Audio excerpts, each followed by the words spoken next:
Train থেকে বেরিয়েই হচ্ছে এদিকে সমুদ্র। ভাত, আলু ভাজা, সবজি, সালাড, ডাল রয়েছে, পমফ্রেট রয়েছে, চিংড়ি রয়েছে। তো এই ক্যাম্পে থাকতে গেলে আপনার মিনিমাম খরচা হবে পার হেড পার নাইট 1000 টাকা করে। আমরা এখন রয়েছি কলকাতা থেকে মাত্র 3 ঘন্টা দূরে মৌসুনী আইল্যান্ডের একটা ক্যাম্পে। কি নাম? সৃজা সানা ইন ক্যাম্পে। তো আমরা একদম সমুদ্রের পার ওইটা আপনাদের দেখাচ্ছি কি সুন্দর। আর তার পাশে চারিদিকে এরকম প্রচুর টেন্ট রয়েছে, সি ফেসিং টেন্ট রয়েছে, এইদিকে সি ফেসিং টেন্ট রয়েছে, এইদিকে নর্মাল টেন্ট রয়েছে, সেগুলো আপনাদের দেখাচ্ছি। বাট এই হচ্ছে এই ব্রেকফাস্ট ডিনার মানে খাবার দাবারের এরিয়া আর কি, ডাইনিং এরিয়া। আর এইদিকে হচ্ছে একটা ছেলে সৌভিক, কেমন লাগলো তোর এখানে ঘুরতে এসে? ভিক্টর এখন এখানে দোলনায় উঠছে না। জায়গাটা কিন্তু খুব সুন্দর, মানে এত চারিদিকে গাছপালা রয়েছে, ঝাউবন, হাওয়াটা এত মিষ্টি, সমুদ্রের হাওড়া। হ্যাঁ, ফলের গাছ আছে না ওইদিকে, আমলকি আছে, তারপর হচ্ছে পেয়ারা আছে, আম আছে, সবেদা আছে, এগুলো প্রচুর রকমের গাছ আছে। সবচেয়ে বড় কথা হচ্ছে ক্যামেরাও আছে। হ্যাঁ, সিসিটিভি ক্যামেরা, মানে যেটা এখানকার মানে সিকিউরিটির মেন একটা জায়গা।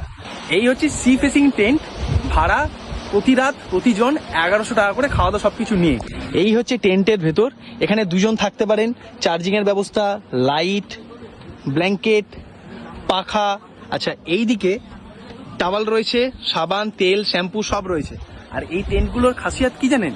এই টেন্টে থাকার কিন্তু মজা আলাদা, কারণ এই টেন্ট থেকে আপনি যখন সকালবেলা বেরোবেন বা বিকালবেলা বেরোবেন, টেন্টের একদম সামনেই এই দেখুন, টেন্ট থেকে বেরিয়েই হচ্ছে এদিকে সমুদ্র। এই টেন্ট আর এইদিকে হচ্ছে সমুদ্র। এখন মোটামুটি ওই ভাটা শুরু হয়েছে আর কি, তাই জল আস্তে আস্তে করে কমছে, বীজটা আস্তে আস্তে করে ওপেন হচ্ছে। বাট যখন জোয়ার থাকে তখন একেবারে পায়ের নিচে এই পর্যন্ত, একটু আগে অব্দি, মানে 1 ঘন্টা আগে অব্দি, আপনাদের ক্লিপ দেখাচ্ছি, 1 ঘন্টা আগে অব্দি এই পর্যন্ত জল ছিল, আর আস্তে আস্তে জল পিছনে যাচ্ছে। আর এইদিকেও দেখুন প্রচুর ক্যাম্প রয়েছে এরকম, যেগুলো একদম সি ফেসিং টেন্ট, সমুদ্রের পাড়েই। এইদিকেও রয়েছে বেশ কয়েকটা। আর এমনি টেন্টও আপনাদের দেখাচ্ছি, এমনি ভেতর দিকেও টেন্ট রয়েছে। আর এই হচ্ছে ফ্যামিলি টেন্ট বা গ্রুপ টেন্ট বলা হয়, মানে ধরুন 5-6 জন এলেন, তাহলে এখানে থাকতে পারেন। এখানে খরচ হচ্ছে, যদি এটাতে থাকেন, পার হেড পার নাইট খাওয়া দাওয়া সবকিছু নিয়ে 1000 টাকা করে।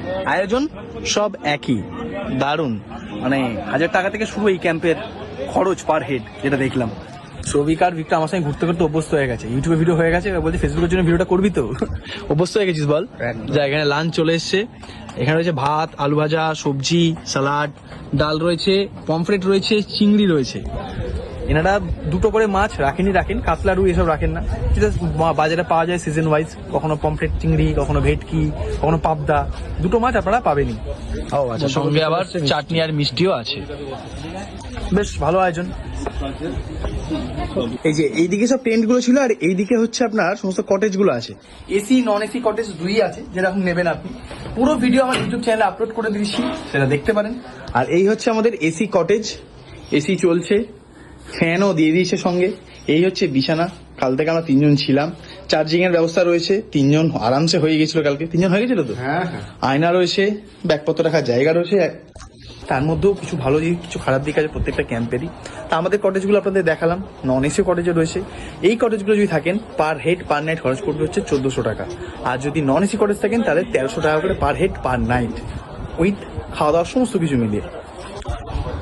দেখুন এই জায়গাটা কিন্তু যেমন দেখালাম আপনাদের হেভি, নিচে সমুদ্রের জল চলে এসছে। আর এইদিকে হচ্ছে আমাদের ব্রেকফাস্ট। এটা কিন্তু স্পেশাল রিকোয়েস্ট, মানে যদি আপনি রিকোয়েস্ট করেন যে এখানে খাবো, এটা কিন্তু ডাইনিং এরিয়া নয়, তাহলে আপনি পেতে পারেন, আদারওয়াইজ নেবেন না, ওখানে বসে খেতে হবে। তো এই ক্যাম্পে থাকতে গেলে আপনার মিনিমাম খরচা হবে পার হেড পার নাইট 1000 টাকা করে। তার মধ্যে থাকা, খাওয়া দাওয়া, 4 বেলার, মানে সকালে ব্রেকফাস্ট, দুপুরে লাঞ্চ, সন্ধ্যার ইভিনিং স্ন্যাক্স, রাতের ডিনার, সমস্ত কিছু থাকছে।